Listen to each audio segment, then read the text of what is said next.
2011 की जनगणना के मुताबिक देश में 6 करोड़ से ज्यादा औरतें खेती के काम में जुड़ी हैं, लेकिन जमीन पर हक कितनी औरतों का है?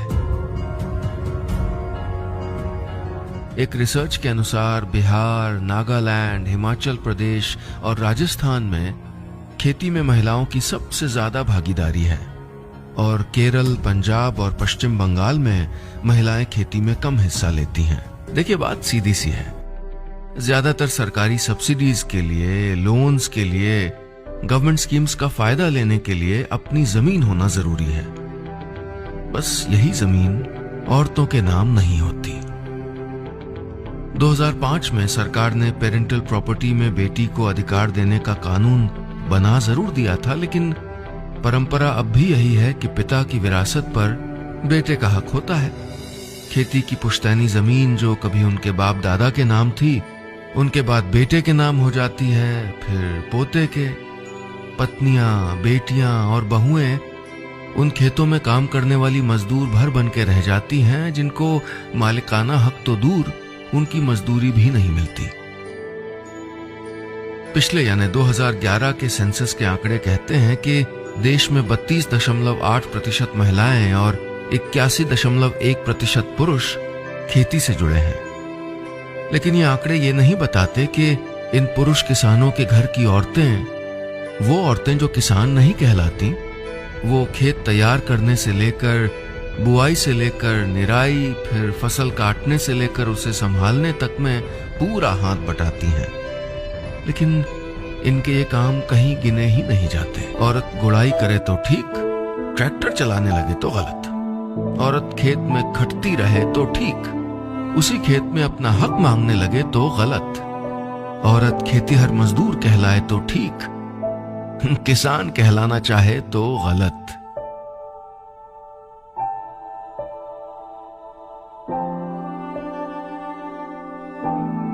इनके वर्किंग आवर्स लंबे हैं, इनका अप्रेजल नहीं होता, इनको प्रमोशन नहीं मिलता, इनको 6 महीने की मैटरनिटी लीव नहीं नसीब है।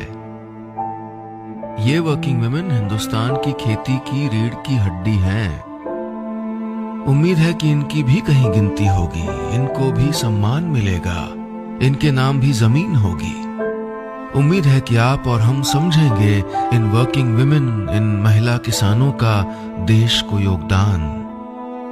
और उम्मीद है कि अगली बार जब आप फेसबुक पर माँ के हाथ का खाना याद करके कोई प्यारी सी पोस्ट डाल रहे होंगे, तो उस गुमनाम महिला किसान को भी याद कर लेंगे, जो खुद किसी की माँ है और जिसने आपकी माँ के हाथों तक वो खाना पहुंचाया है। वर्तमान परिप्रेक्ष्य में हम देखें तो महिलाओं की जो भागीदारी आपने कही है वो पुरुष से भी ज़्यादा है। और अगर स्किल की बात करें तो खेतीबाड़ी में जो महिलाओं की स्किल है वो पुरुषों से कंपैरेटिवली बहुत अच्छी है, क्योंकि 80 से 90% एग्रीकल्चर का जो मेन काम है वो महिलाओं द्वारा किया जाता है। पुरुष सिर्फ सोइंग करता है और बाद में अपना लेबर वर्क के लिए चला जाता है, बट महिलाओं का हार्वेस्टिंग का, कटाई तक का सारा काम उसका है। उसके बाद पोस्ट हार्वेस्टिंग टेक्नोलॉजी में भी महिलाओं का ही ज़्यादा रूप है। बट इसके बावजूद भी हम देखते हैं जैसे कि सरकार ने सिर्फ 30% महिलाओं को अलाउ कर रखा है कि वो मीटिंग अटेंड करें या उनके हिसाब से टेक्नोलॉजीज़ बनाई जाए। जैसे कि हम देखें कि जितने भी उन्नत इक्विपमेंट्स या टूल्स आ रहे हैं, इम्प्रूव्ड जो एग्रीकल्चर टूल्स हैं, वो आप देखो तो हमेशा पुरुषों के हिसाब से बनाया जाता है, उनको महिलाओं के हिसाब से कभी भी नहीं बनाया गया। तो ये एक बहुत बड़ा लेक्यून है। उसके बाद आप ज़मीन की तरफ देखें तो ज़मीन की हिस्सेदारी भी ज़्यादातर पुरुष की है, तो उसके लिए भी महिलाओं को बहुत सहना पड़ता है। उसके बाद मार्केटिंग की तरफ आप जाएं तो मार्केटिंग में जो ग्रामीण महिला है वो आज भी पर्दा प्रथा में रहती है और उसके बाद भी वो मार्केटिंग की तरफ आज भी नहीं जा रही है। तो ये कुछ बहुत ही बड़ी प्रॉब्लम्स हैं जो हमें सॉर्ट आउट करने की ज़रूरत है। महिला किसान दिवस हर साल 15 अक्टूबर को मनाया जाता है और इसका मुख्य उद्देश्य, जो इसका मेन ऑब्जेक्टिव है, वो ये है कि महिलाओं को, कृषक महिलाओं को उनका दर्जा दिया जाए और उनको मुख्य कृषि में जोड़ा जाए, जो कि आज के समय में भी नहीं है। तो महिलाओं को उनका दर्जा दिलाना, उनकी जो खेती बाड़ी से रिलेटेड समस्या हैं, उनकी जितनी भी प्रॉब्लम्स हैं, उनको सॉर्ट आउट करना। तो हम ये तो देखो, अगर हम देखें तो आज भी जेंडर वाइसनेस तो बहुत ही ज़्यादा है, और खेती में तो बहुत ही मतलब 100% आप मान के चलो कि महिला मुख्य धारा से बहुत ही ज़्यादा अलग है, उनको बिल्कुल भिन्न कर रखा है।